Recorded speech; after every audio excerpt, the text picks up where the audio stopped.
Hello students, how are you? I hope you all are well. And today's our topic is diazomethane reagent, right? तो आज का topic हमारे पास डाईएजोमीथेन। अब हमें ये देखना है कि डाईएजोमीथेन का प्रिपरेशन किस टाइप से होता है, उसकी फिर एप्लीकेशंस क्या क्या, उसकी प्रॉपर्टीज़ किस टाइप की हैं। क्लियर? देखो, सबसे पहले क्या है, जो डाईएजोमीथेन है वो किस टाइप से बनाया जाता है। मेनली ये प्रिपेयर किया जाता है अगर आपके पास कोई भी डेरिवेटिव है, कोई भी ऐसा कंपाउंड है जिसके अंदर N के ऊपर नाइट्रोसो ग्रुप हो और उसी N के ऊपर मिथाइल ग्रुप हो और उसका फिर कोई डेरिवेटिव हो, that is N methyl N nitroso amine derivative. Clear? तो इसलिए हमारे पास कुछ एक हम स्टार्टिंग में लेके चल रहे हैं कंपाउंड्स जिनसे हमें जो डाईएजोमीथेन बना सकते हैं, वो यहाँ पर मेंशन कर रखे हैं। जैसे सबसे फर्स्ट आता है आपका N nitroso N methyl, that is N methyl N nitroso paratoluene sulphonamide, right. N methyl N nitroso paratoluene sulphonamide. Clear?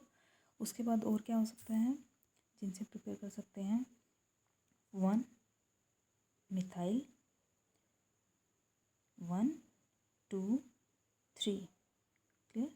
Second ये होगा, थर्ड ये होगा 1 मिथाइल 3 नाइट्रोसो 3 नाइट्रो एंड फिर उसके बाद आ जाएगा 1 नाइट्रोसो ग्वेनिडीन।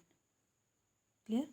तो सेकेंड वन ये हो गया। अब थर्ड वन क्या हो सकता है, N methyl N nitroso N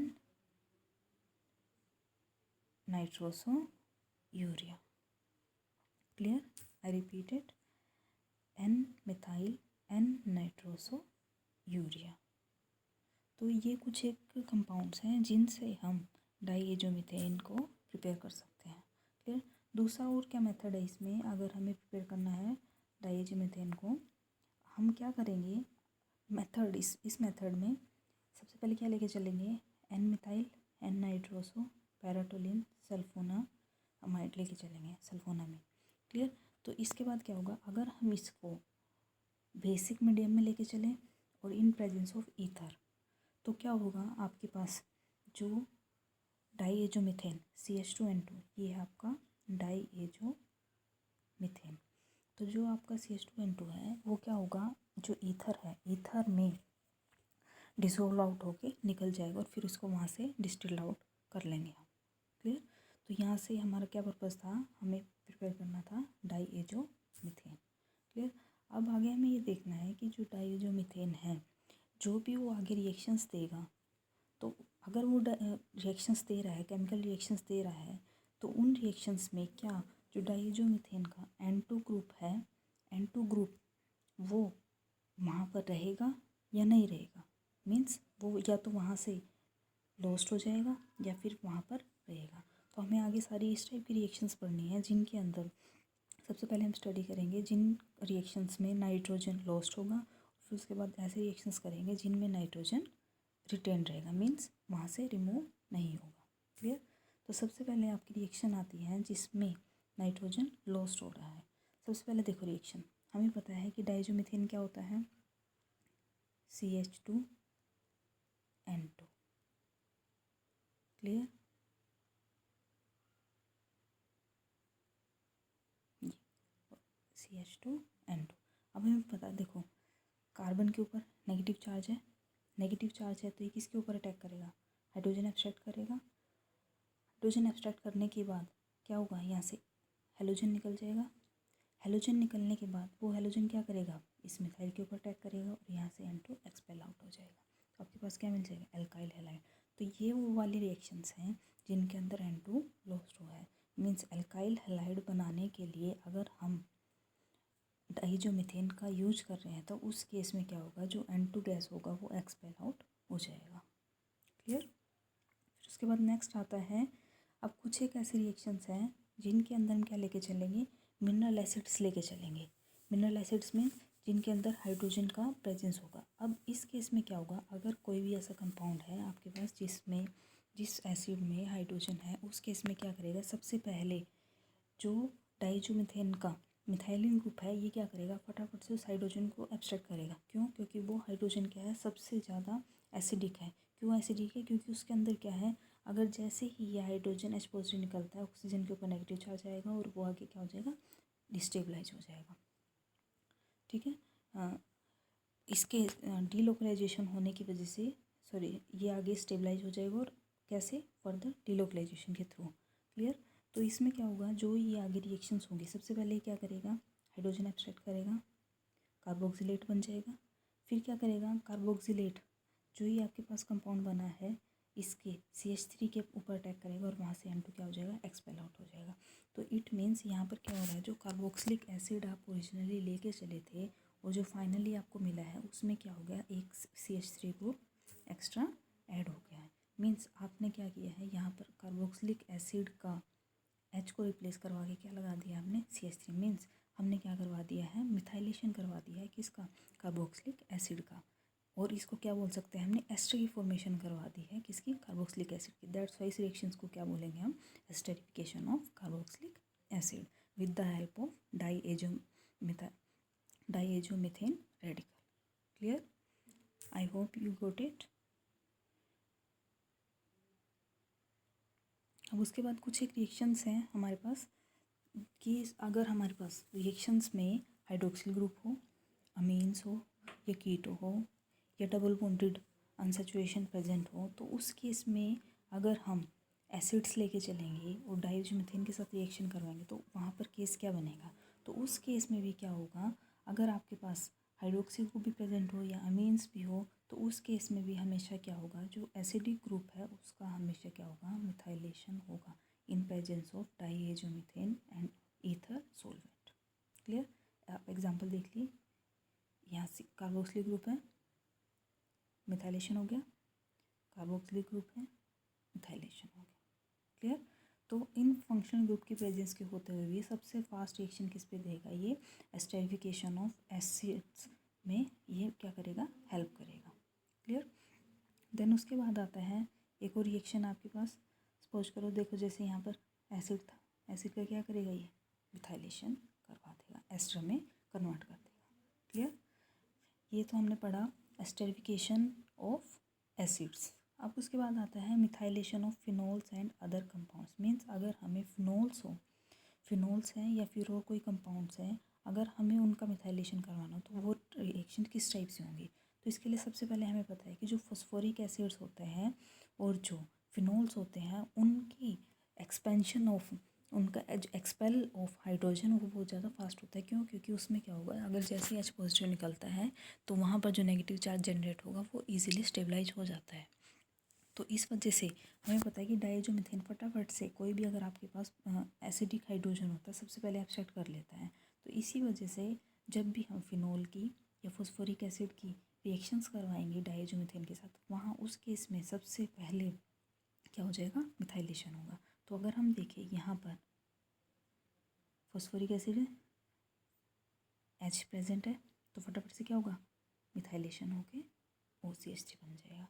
same इसी टाइप से देखो, फिनोल है, मिथाइलेशन हो जाएगा, फिनोल है, मिथाइलेशन हो गया। इस चीज़ का ध्यान रखना, ये फिनोल नहीं है, ये अल्कोहल है। तो लेकिन हम बात किसकी कर रहे हैं, फिनोल्स की। फिनोल्स की रिएक्शन बहुत जल्दी फास्ट होती है मिथाइलेशन के केस में जब डाइज़ोमीथेन लेके चलते हैं। दैट्स वाई फिनोल का क्या हो गया, मिथाइलेशन हो गया है, अल्कोहल का मिथाइलेशन नहीं हुआ। क्लियर? तो इसी टाइप से आगे रिएक्शन देख लें। आप अगर आप अब आपके पास क्या है, इनोल्स।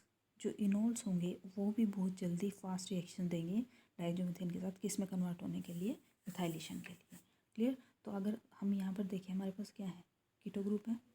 सबसे पहले कीटो किस में कन्वर्ट हो जाएगा, टोटमराइज होकर इनोल फॉर्म में। अब इनोल का क्या हो जाएगा, मिथाइलेशन हो गया, में क्या मिल जाएगा, OCH3। सेम इसी टाइप से कीटो फॉर्म है, टोटमराइज हो गए, मिथाइलेशन हो गया। क्लियर? तो यहाँ से हमने क्या देखा, सबसे पहले पॉइंट में देखा था कि जो एसिड्स होंगे, एसिड का मिथाइलेशन होने के बाद हमें क्या मिलेगा, एस्टर्स मिलेंगे।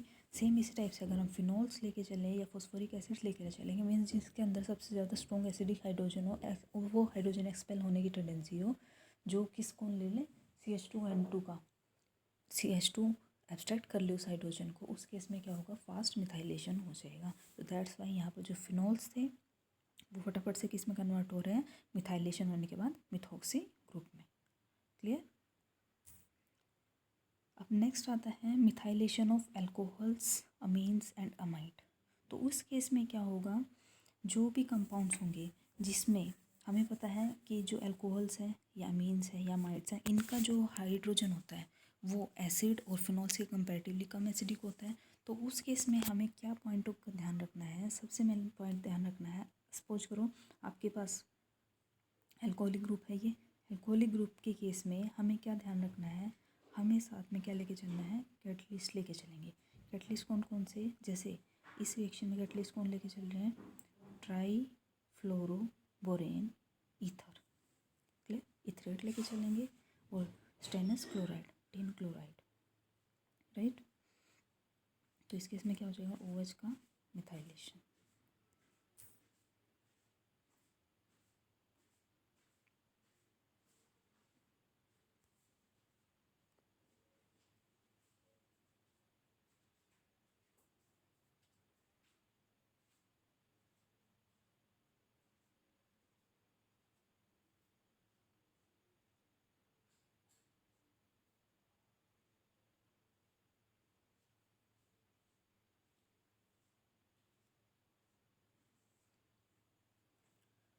यहाँ पर जो OH है इसके केस में हमें क्या लेके चलना है, टेट्रा फ्लोरोबोरेट लेके चलें, ये कैटलिस्ट लेके चलेंगे। इस केस में हमें क्या लेके चलना पड़ेगा, सिलिका लेके चलेंगे, तब जाके क्या होगा, जो अल्कोहल्स हैं अल्कोहल्स का क्या हो जाएगा, मिथाइलेशन हो जाएगा।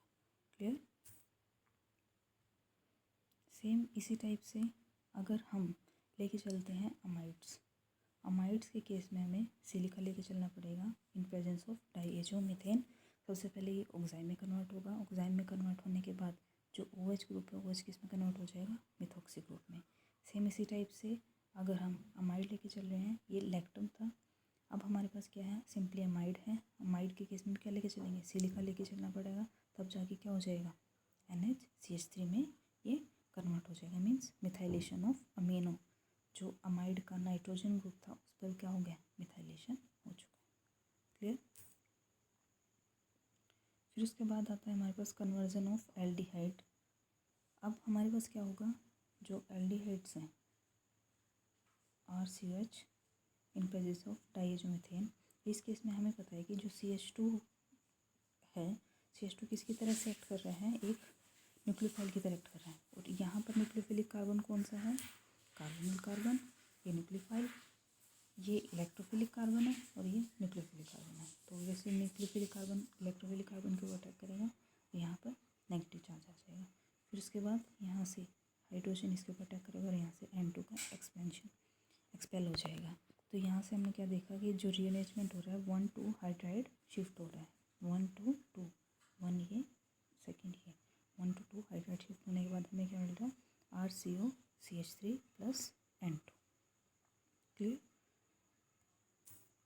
तो हमने यहाँ से क्या देखा है, जो एल्डिहाइड थे, एल्डिहाइड का कन्वर्जन होके हमें क्या मिल गया है, ketone, with the insertion of CH2 unit into the CH unit, means CH unit के बीच में कौन आ गया है, CH2।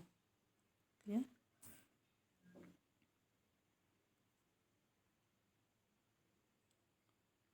उसके बाद है, अगर हमारे पास जैसे हमने एल्डिहाइड का किया, इसी टाइप से अगर हम कीटोन लेके चलें, कीटोन में भी सेम इसी टाइप से न्यूक्लियोफिलिक अटैक होगा, न्यूक्लियोफिलिक अटैक होने के बाद O नेगेटिव इसके ऊपर अटैक करेगा, N2 यहाँ से एक्सपेल आउट हो जाएगा। तो यहाँ से हमारे पास क्या मिलेगा, इपोक्साइड। तो हमने यहाँ से देखा, अगर आपके पास एल्डिहाइड है, एल्डिहाइड लेकर चल रहे हो, तो एल्डिहाइड के केस में हमने क्या देखा था, क्या बन रहा है, कीटोन बना था। सेम इसी टाइप से अगर आप कीटोन लेके चल रहे हो, तो कीटोन के केस में आपके पास दो टाइप से रिएक्शंस होंगी, एक तो होमोलोगेशन हो जाएगा, मीन्स CH2 एडिशन हो जाएगा, दूसरा क्या होगा, इपोक्साइड की फॉर्मेशन। क्लियर?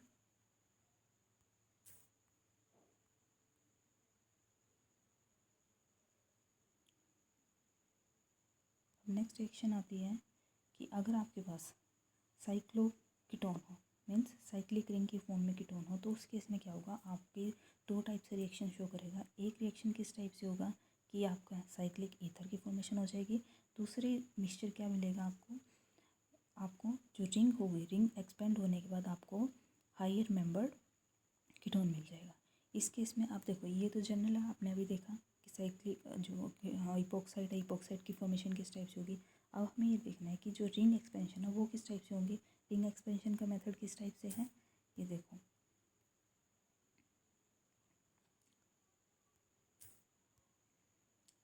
न्यूक्लियोफाइल है, न्यूक्लियोफाइल अटैक करेगा, ओ के ऊपर नेगेटिव होगा, ये वापसी यहाँ जाएगा। और यहाँ ये ध्यान रखना, जब ये अटैक करा था यहाँ न्यूट्रल आएगा, नो चार्ज। फिर इसके बाद ये यहाँ अटैक करेगा और यहाँ से एक्सपेल हो जाएगा और आपके पास क्या बन जाएगा, हायर मेंबर्ड कीटोन मिल जाएगा। मतलब lower ring to higher ring ketones की फॉर्मेशन हो गई है। तो आप इस चीज़ का यहाँ पर ध्यान रखना, यहाँ पर जिस टाइम ये अटैक करेगा यहाँ पर नेगेटिव चार्ज नहीं होगा। क्लियर? न्यूट्रल फॉर्म में होगा ये थोड़ा मिस्टेक है यहाँ पर इसमें, तो आप ध्यान रखना इस चीज़ का। यहाँ पर नेगेटिव चार्ज नहीं होगा, न्यूट्रल फॉर्म में होगा जब यहाँ से ये अटैक करेगा। क्लियर? फिर उसके बाद नेक्स्ट रिएक्शन आती है साइक्लोप्रोपेनेशन ऑफ एल्कीन्स। मीन्स अगर आपके पास एल्कीन्स हैं, उस एल्कीन के केस में CH2N2 का क्या रोल रहता है। अब इसमें क्या करना है, दो तीन कंडीशंस है। सबसे पहले कंडीशन क्या है, जो आपका डाइजोमीथेन है, डाइजोमीथेन किस में कन्वर्ट होगा, कार्बीन में। अब कार्बीन में कन्वर्ट होने के तीन मेथड हैं। सबसे पहला मेथड है फोटोकेमिकली वो रिएक्शन कर रहा है तब होगा कन्वर्ट कार्बीन में, या फिर थर्मली रिएक्शंस करवाए, थर्मली आपकी हो जाएगी ये फोटोकेमिकली हो जाएगी ये, या फिर अगर आपकी रिएक्शन करवाए हम कोई भी मेटल का कैटलिस्ट लेके, जैसे CuCl2 ले लें या लेड का डाइएसिटेट ले लें, तो इस केस में अगर हम ये रिएक्शंस करवाएं तो उस केस में आपके पास क्या हो जाएगा, कार्बीन का जनरेशन हो जाएगा। अगर कार्बीन का जनरेशन होगा तो अब ये जो कार्बीन जनरेट हो गया, ये कार्बीन क्या करेगा, साइक्लोप्रोपेनेशन की रिएक्शंस में हेल्प करवाएगा। तो इट मीन्स सबसे पहले अगर हमें एल्कीन से साइक्लोप्रोपेन डेरिवेटिव बनाना है तो उसके लिए सबसे पहले हमें क्या जनरेट करवाना पड़ेगा, कार्बीन जनरेट करवाना होगा। फिर वो कार्बीन क्या करेगा, उस डबल बॉन्ड के ऊपर अटैक करेगा, फिर वहाँ पर किसकी फॉर्मेशन होगी, साइक्लोप्रोपेन की फॉर्मेशन होगी। और जो ये रिएक्शंस होती है ये हमेशा क्या होगी, कंसर्टेड होगी। मीन्स जो ज्योमेट्री होगी, जिस ज्योमेट्री में ऑलरेडी पहले था उसी ज्योमेट्री में आपको प्रोडक्ट मिलेगा। जैसे यहाँ से देखो, आपके पास सिस था, प्रोडक्ट कैसे मिल रहा है, सिस मिल रहा है। ट्रांस था, प्रोडक्ट कैसा मिल रहा है, ट्रांस ही मिलेगा। क्लियर? लेकिन अगर आप इस केस में नाइट्रोजन गैस लेके चलते हो, उस केस में आपको जो प्रोडक्ट होगा वो कंसर्टेड नहीं मिलेगा। मतलब जो आपको ओरिजिनली अगर आपके पास सिस था तो सिस के साथ साथ आपको क्या मिलेगा, ट्रांस भी मिलेगा। मीन्स दोनों का मिक्सचर मिलेगा आपको। अगर आप क्या लेके चल रहे हो, फोटोकेमिकल रिएक्शन करवा रहे हो इन presence of nitrogen gas. Clear? I hope you got it. फिर उसके बाद आता है जो हमने जो ये रिएक्शंस की है कार्बीन के थ्रू साइक्लोप्रोपेनेशन रिएक्शन करवाई है, ये रिएक्शन कैसे हो रही है। अब हमें पता है कि जो भी फोटोकेमिकल रिएक्शंस होती है ये कैसे होती है, फ्री रेडिकल मैकेनिज्म के थ्रू होती है ना। तो अब हमें अगर आगे रिएक्शंस करवानी है, सपोज करो यहाँ पर ये रिएक्शन करवा रहे हैं, डबल बॉन्ड है, ऑब्वियसली हमें पता है CuCl2 लेके चलेंगे तो साइक्लोप्रोपेनेशन करवा होगा डाइजोमीथेन के प्रेजेंस में। अब अगर हम हाइड्रोलिसिस करवा दें, देखो दोबारा से, अगर हम हाइड्रोलिसिस करवा रहे हैं और इन प्रेजेंस ऑफ थर्मल रिएक्शन, ठीक है, थर्मली हीट कर रहे हैं उसको और हाइड्रोलिसिस करवा रहे हैं, तो उस केस में क्या होगा, जो आपके पास जो अल्फा मिथाइल कीटोन की फॉर्मेशन हो जाएगी, किससे, इन अमीन से। इन अमीन लेके चल रहे थे, ये इन हो गया, ये अमीन हो गया। इन अमीन से अगर हम diazomethane in presence of CuCl2 reaction करवाते हैं तो सबसे पहले साइक्लोप्रोपेन की फॉर्मेशन होती है। देन उसके बाद अगर हम उसका हाइड्रोलिसिस करवाएंगे तो क्या जनरेट होगा, अल्फा पोजीशन पर मिथाइल, अल्फा मिथाइल कीटोन का जनरेशन होगा। सेम इसी टाइप से अगर हम रिएक्शन देखें कि अगर आपके पास डबल बॉन्ड है एक टर्मिनल डबल बॉन्ड है, एक रिंग के अंदर डबल बॉन्ड है, ठीक है। तो इनके केस में अगर हम डाइज़ोमीथेन के साथ रिएक्शन करवा रहे हैं और लेड डाइएसिटेट साथ में लेके चल रहे हैं, तो इस केस में सिलेक्टिवली ये क्या करेगा, सबसे पहले किसको करेगा, ये टर्मिनल वाले डबल बॉन्ड पे क्या बनाएगा, साइक्लोप्रोपेन करवाएगा एज कम्पेयर टू रिंग के डबल बॉन्ड में। क्लियर। तो ये पर्टिकुलरली इन जो कैटलिस्ट हम साथ में लेके चल रहे हैं, इनकी पर्टिकुलर सिलेक्शन है कि अगर हम लास्ट सेक्शन में देखा, अगर हम नाइट्रोजन लेके चलेंगे साथ में तो हमें क्या होगा, मिक्सचर्स मिलेंगे, हमें सिस प्रोडक्ट में मिलेगा, ट्रांस में मिलेगा। मीन्स जो पहले हम जो स्टेप होगा कंसर्टेड नहीं होगा, उसमें क्या होगा, स्टीरियो उसकी चेंज हो जाएगी। अगर पहले सिस था तो सिस के बाद ट्रांस दोनों मिलेंगे। लेकिन सेम इसी टाइप से अगर हम CuCl2 लेके चल रहे हैं तो क्या कर देगा, ये डबल बॉन्ड पे साइक्लोप्रोपेनेशन होने के बाद हाइड्रोलिसिस के बाद क्या मिल जाएगा, हमें अल्फा मिथाइल कीटोन मिलेगा। देन उसके बाद अगर हमारे पास दो टाइप के डबल बॉन्ड है, एक टर्मिनल भी और रिंग के अंदर भी है, लेकिन अगर सिलेक्टिवली अगर हम लेड डाइएसिटेट लेके चल रहे हैं तो उस केस में क्या होगा, ये टर्मिनल डबल बॉन्ड के ऊपर साइक्लोप्रोपेन की फॉर्मेशन करेगा। ये क्लियर, समझ आ गया। तो हमने यहाँ तक इस टाइप की रिएक्शंस पढ़ी हैं, जो जिन रिएक्शंस में क्या हो रहा था, जो नाइट्रोजन गैस थी वो एक्सपेल आउट हो रही थी। क्लियर। जैसे हमने सबसे पहले एसिड का देखा, एसिड्स का मिथाइलेशन हुआ, एस्टर्स बन गए। फिर हमने फिनोल्स का देखा, ठीक है। फिर हमने अमीन्स का देखा, अमीन या फिर अल्कोहल्स का, उनके लिए हमने सिलेक्टिवली देखे कि भी सिलेक्टिवली किस टाइप से अल्कोहल्स का मिथाइलेशन होगा। देन उसके बाद हमने फिर लास्ट में हमने देखा था कि किस टाइप से जो अगर हम कीटोन है, साइक्लिक कीटोन है, तो किस टाइप से मिक्सचर दे रहा है कि वो हमें इपोक्साइड भी देगा और साथ में क्या होगा, रिंग की एक्सपेंशन भी होगी। क्लियर। फिर उसके बाद हमने देखा कि एल्केन्स की साइक्लोप्रोपेनेशन के लिए सबसे पहले क्या होगा, 3 मेथड से कार्बन का जनरेशन हो सकता है, फोटोकेमिकली, थर्मली या फिर मेटल के कैटलिस्ट, मेटल की हेल्प से कैटलाइज करके उन रिएक्शंस में साइक्लोप्रोपेनेशन हो सकता है। तो ये सारी एप्लीकेशंस थी, वो एप्लीकेशंस थी जिनके अंदर जो डाइज़ोमीथेन है, डाइज़ोमीथेन में से N2 गैस का एक्सपेल आउट हो जाता है। क्लियर। तो ये सारी एप्लीकेशंस थी डाइज़ोमीथेन की। Okay, I hope you got it. If you have any query, then you can concern to me. Thank you.